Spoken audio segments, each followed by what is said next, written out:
Je vous dis bonjour dans le nom de Jésus et j'espère que vous portez tous bien. Alors, nous lisons la parole de Dieu. Nous sommes dans le livre de Colossiens, de son chapitre 2, à partir de son verset 8. Je lis rapidement la parole de Dieu. Prenez garde que personne ne fasse de vous sa proie par la philosophie et par une vaine tromperie, s'appuyant sur la tradition des hommes, sur les rudiments du monde et non sur Christ. Car en lui habite corporellement toute la plénitude de la divinité. Au verset 10, vous avez tout pleinement en lui, qui est le chef de toute domination et de toute autorité. Amen. Alors, bien-aimés, tel que la parole nous le dit, la Bible dit que personne ne fasse de vous sa proie par la philosophie et par une vaine tromperie, mais que tout habite pleinement en Christ qui est le chef de toute domination et de toute autorité.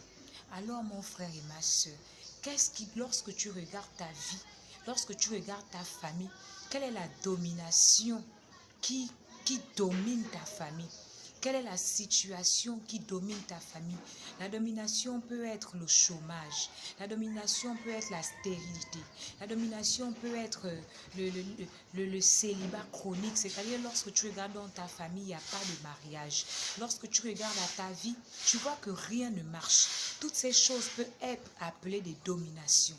Ce sont ces esprits qui ont longtemps dominé des familles, ces esprits qui ont longtemps dominé des personnes.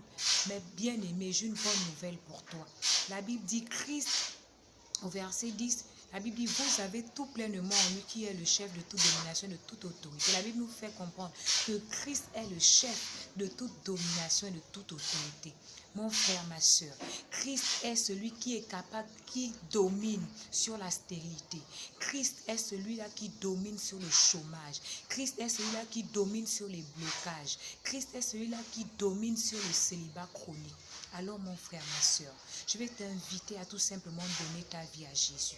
Donne ta vie à Jésus afin de vaincre ces choses, afin de vaincre ces dominations, afin de vaincre ces autorités, afin de vaincre ceux qui t'emmènent à ne pas avoir la paix, ceux qui t'emmènent à tourner en rond.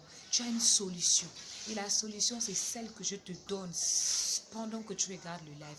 Jésus-Christ de Nazareth est celui qui domine sur toutes ces choses, est celui qui domine sur tous ces esprits méchants parce qu'il a reçu la domination et l'autorité. Alors, ce que tu as à faire, c'est de donner ta vie à Jésus, c'est d'accepter Jésus-Christ afin que tu puisses avoir la victoire sur toutes ces choses.